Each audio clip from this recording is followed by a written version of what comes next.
শারমিন যখন পঞ্চম শ্রেণীর ছাত্রী তখন হঠাৎই মারাত্মক এক দুরারোগ্য ব্যাধিতে আক্রান্ত হয় শারমিন। হিপ জয়েন্ট স্থানচ্যুতি এবং কোমরের ডিস্ক বের হয়ে যায় কিশোরী শারমিনের। সেই থেকেই শয্যাশায়ী শারমিনের বন্ধ হয়ে যায় পড়ালেখা সহ স্বাভাবিক জীবনযাপন।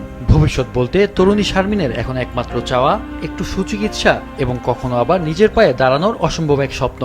দীর্ঘদিন থেকে বিছানায় শুয়ে আছি, অনেক কষ্ট লাগে। আমি ভালো হতে চাই। দেশবাসী আপনারা সবাই সহযোগিতা করুন, আমি যেন সুস্থ হই, ৮-১০টা মানুষের মতো যেন বেড়াতে পারি।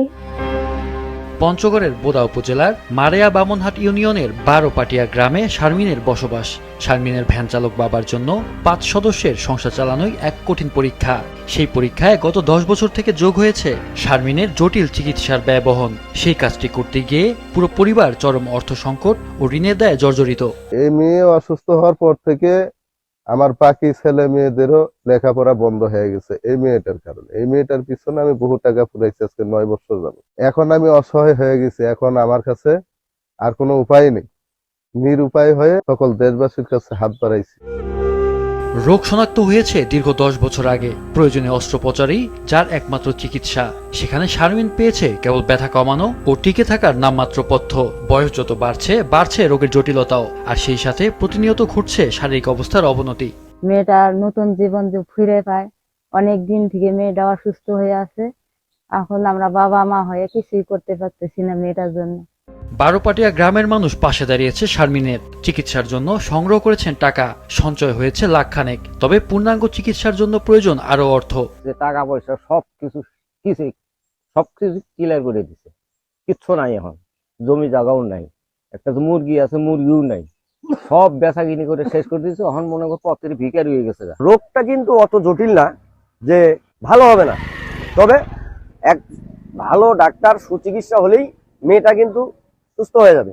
বিত্তবান ব্যক্তিবর্গের কাছে আমি করজোরে অনুরোধ জানাই যে তারা যদি এই অসুস্থ মেয়েটার একটু হাত বাড়িয়ে দিতেন, তাহলে মেয়েটি একটা নতুন জীবন সে ফিরে পাইতো।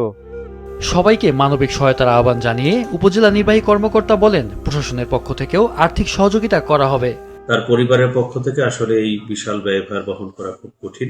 এই জন্য আমাদের স্থানীয় যারা বিত্তবান রয়েছেন, বিভিন্ন ব্যক্তি সংস্থা, তাদের কাছে আমার পক্ষ থেকে উদাত্ত আহ্বান থাকবে, আপনারা এই পরিবারটির পাশে দাঁড়ান।